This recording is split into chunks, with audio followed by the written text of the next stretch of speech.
រាបសួរលោកគ្រូខ្ញុំបាទឈ្មោះលីផាន់ឌិតហើយខ្ញុំមកពីក្រុម SV1 ហើយសម្រាប់វីដេអូមួយនេះដែរខ្ញុំមកបង្ហាញពីលំហាត់ exercise ទី2របស់យើងដែលយើងធ្វើការបង្ហាញអំពីការ change ទៅលើ user របស់យើងហើយនិង group របស់យើងដែលយើងប្រើ command CHOWN ដែលយើង change ទៅលើ user ហើយ CHGRP ដែលយើង change ទៅលើ group អញ្ចឹងផ្នែក SPA ដល់ SPG នេះគឺជា user ហើយខាងនេះគឺជា permission ហើយខាងលើគឺជា file directory របស់យើងមាន3មាន PHP Java ហើយនិង Python អញ្ចឹងកុំឲ្យខាតពេលយូរយើងចូលទៅក្នុង Geekbench របស់យើងមកអញ្ចឹងដំបូងគឺយើងធ្វើការបង្កើត file directory របស់យើងមានចំនួន3ដែលមានឈ្មោះថា SP1 ហើយមាន folder នៅក្នុងហ្នឹងមាន3 PHP Java ហើយនិង Python អញ្ចឹងជាដំបូងយើងចូលវាយ command sudo ដល់អក្សរ I ទៅនេះដើម្បីយើងចូលទៅក្នុង directory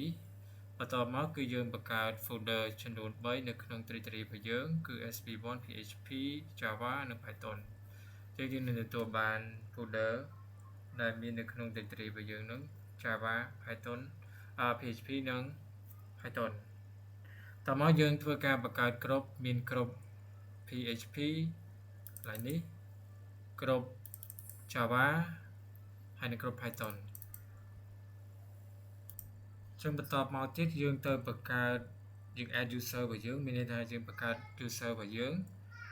ដែលយើងប្រើ command sudo add user ហើយ sp1 spa sp.a ចឹងយើងបង្កើតមកយើងនឹងវានឹងទាមទារយើងឲ្យ password តមកវានឹងសួរសំណួរថាព័ត៌មាននឹងត្រឹមត្រូវអត់បើត្រឹមត្រូវហើយយើង yes ចឹងខ្ញុំនឹងធ្វើទៀតរហូត SPB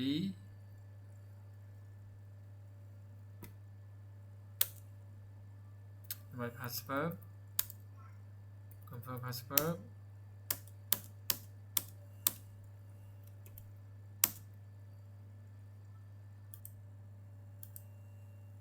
អញ្ចឹង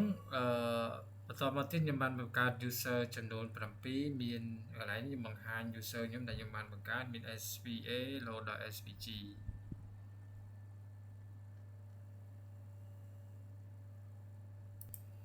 អញ្ចឹងការងារបន្តរបស់យើងគឺយើងត្រូវ add user របស់យើងចូលទៅក្នុង group អញ្ចឹងដើម្បី add user យើងចូលទៅក្នុង group យើងប្រើ command sudo add user របស់យើង sp1 នេះចូលទៅក្នុង group sp group php អញ្ចឹងយើងត្រូវហើយយើង enter អញ្ចឹងវាបាន sp នឹងចូលទៅក្នុង group php ហើយបន្តមកទៀតយើង add SPB ចូលទៅក្នុង group Java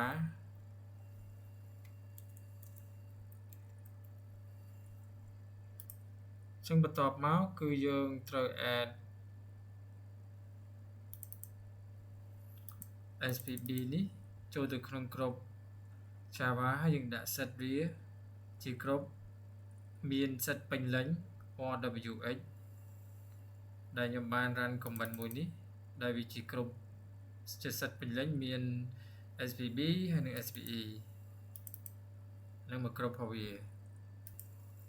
ញ្ចឹង group បន្តទៀតគឺ group ដែលមាន set ត្រឹមតែ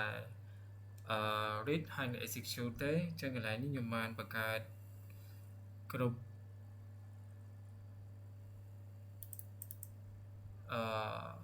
នៅក្នុង Java ដែលមាន set ត្រឹមតែ read ហើយ execute អញ្ចឹងមានដូចជា SPC SPD SPF ហើយចុងក្រោយគឺជា group ផ្សេងដោយឡែកគឺ group Python របស់យើងគឺ SVG អញ្ចឹងការដាក់ set ហ្នឹងគឺយើងពឹងផ្អែកទៅលើការមើលរូបរបស់យើងនេះ ហើយនឹង requirement ដែលលោកគ្រូតម្រូវឲ្យយើងជាង SPB និង SPE វាមានសិទ្ធិពេញលេញហើយ SPC ហើយក៏យើងបានដាក់វានៅក្នុងគ្រប់សិទ្ធិពេញលេញនឹងដែរហើយ SPC ហើយនឹង SPD ហើយនឹង SPF គឺនៅក្នុងគ្រប់មានសិទ្ធិ read ហើយនឹង execute ចឹងកន្លែងនេះយើងកំណត់ set permission ទៅឲ្យ root ហើយនឹងគ្រប់PHP នៅក្នុង directory PHP អានេះផ្ដល់សិទ្ធិ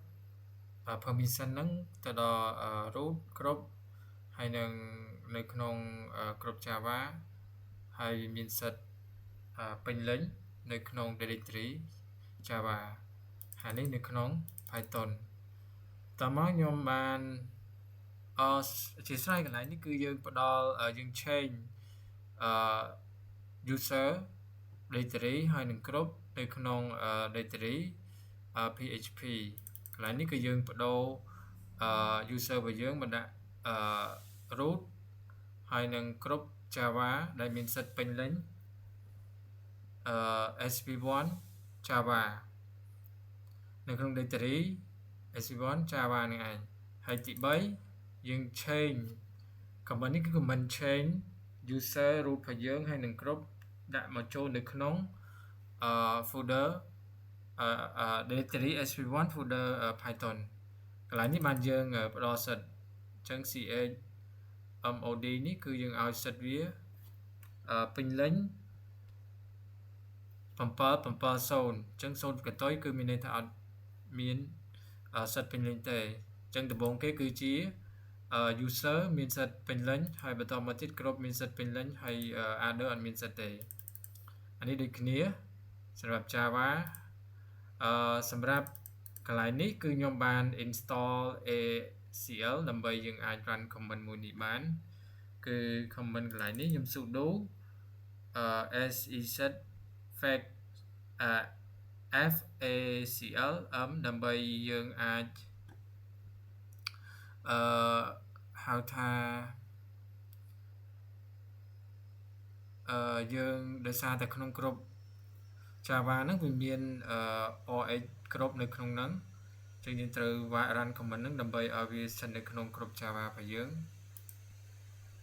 ហើយចុងក្រោយគឺយើងផ្ដល់សិទ្ធិទៅឲ្យ Python របស់យើងចឹងបន្ទាប់មកយើងត្រូវ run command មើលទៅលើ permission ទាំងអស់គឺ ls.la ហើយយើង slash directory របស់យើង sv1 ហ្នឹង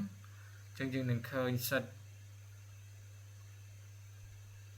ទៅលើ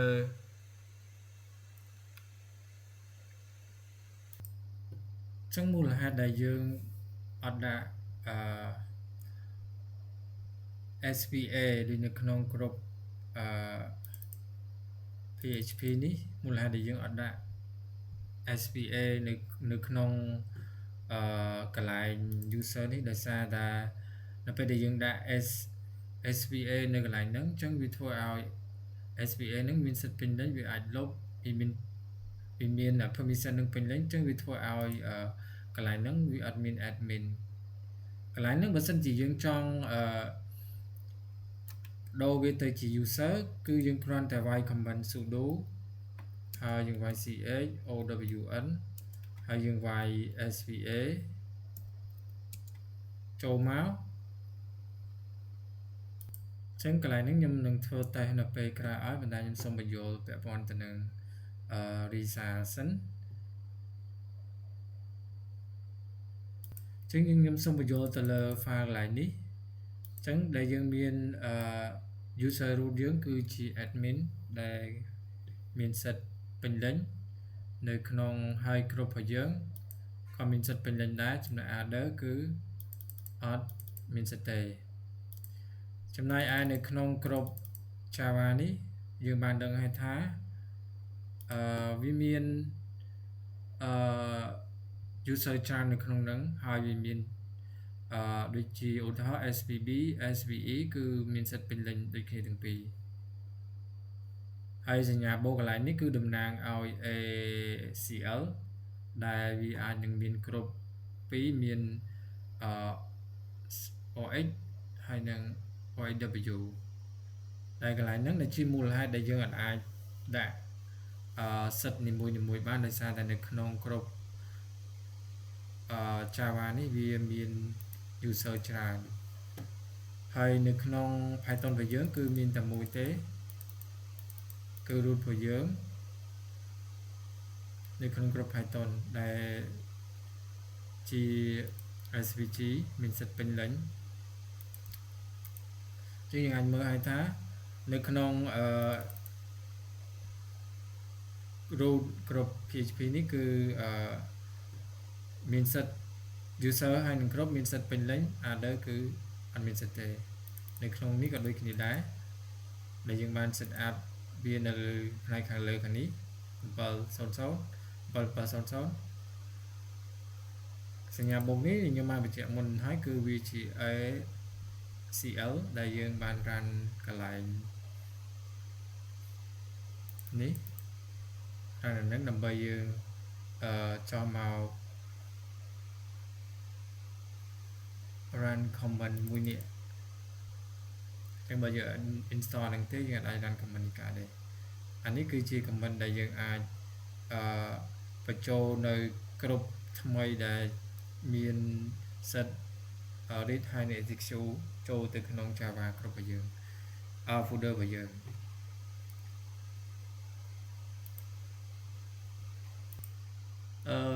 ចំណែកឯpermission កន្លែងនេះចុច1មានន័យថាវាគឺជា directory ឲ្យខ្លួនឯងហើយនេះគឺជា main ចុច2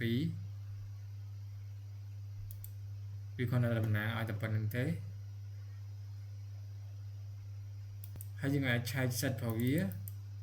ចឹង user វាមានសិទ្ធិពេញហើយនៅលើគ្រប់គឺមានសិទ្ធិតែ read ហើយ execute ហើយ other មានសិទ្ធិតែ read execute ដូចគ្នាហើយក្មេងកន្លែងនេះគឺមានសិទ្ធិពេញដូចគ្នានៅក្នុងគ្រប់មានសិទ្ធិត្រឹមតែ read ហើយ execute ហើយ other ក៏ដូចគ្នាដែរចុច1គឺតំណាងឲ្យ directory ខ្លួនឯងចុច2មានន័យថាវាជា parent folder ចឹងកន្លែងនេះគឺខ្ញុំបាន run command ដោយខ្ញុំបានដូរ user ខ្ញុំវាយ sudo chow ហើយ sv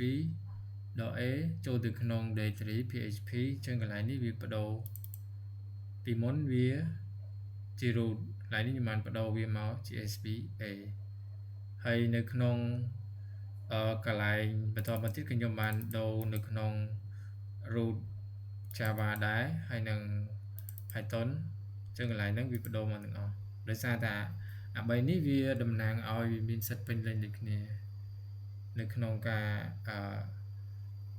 អាច change បានតែបើករណីបើសិនជា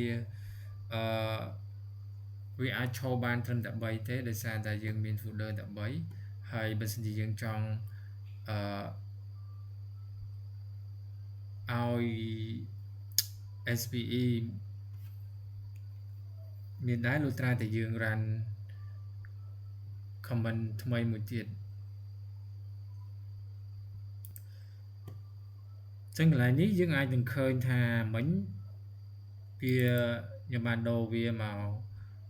B តមកទៀតខ្ញុំផ្លោបដូរវាមក E ដោយសារតែ E មានសិទ្ធិពេញលេញដូចគ្នានៅលើ user ចឹងវាអាចបដូរអញ្ចឹងបានចឹងបើករណីបើសិនជាដូចជា user ខ្លះគាត់អត់មានសិទ្ធិពេញលេញទេគាត់អាចបដូរមកនៅឈរនៅកន្លែងនឹងបានទេចឹងខ្ញុំសូមធ្វើការតេស្តឲ្យមើលចូលថាតែបើសិនជាខ្ញុំបដូរមកអក្សរថាអក្សរ C ចុះអក្សរ C នៅក្នុង Java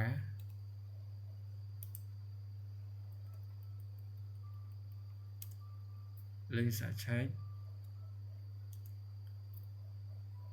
អូខេចឹងវាអាចបដូរបានដោយសារតែវាស្ថិតនៅក្នុងគ្រប់ Java ហើយបើសិនជាយើងចង់បដូរមួយទៀតបដូរគ្រប់គឺយើងគ្រាន់តែដូរ comment កន្លែងនេះមកដាក់ grp ហើយយើងវាយឈ្មោះគ្រប់យើងទៅវានឹងបដូរគ្រប់របស់យើងឲ្យហើយនៅកន្លែងនេះ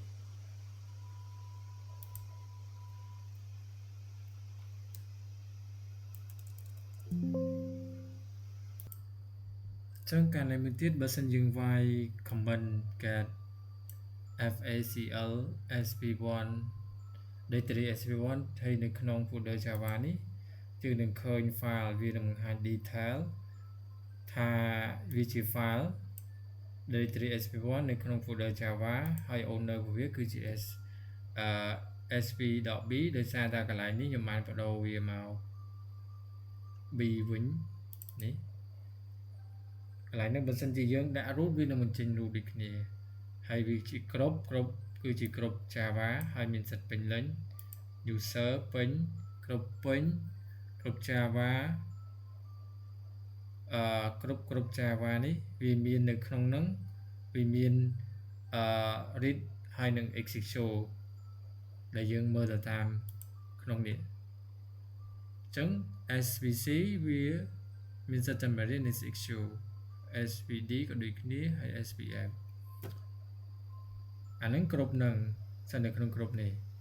ដល់ពេលគ្រប់ដែលមានពេញលេញមានដូចជាsvb ហើយនឹង spe នៅក្នុងនោះបើសិនជានឹងដូរកន្លែងនេះមក spe ចឹងកន្លែងនេះវានឹងបង្ហាញថា spe គឺជា owner ចឹងវីដេអូរបស់ខ្ញុំបានមកដល់ទីបញ្ចប់បើសិនជាមានកំហុសឆ្គងកន្លែងណាសូមអធិស្ឋានសូមអរគុណ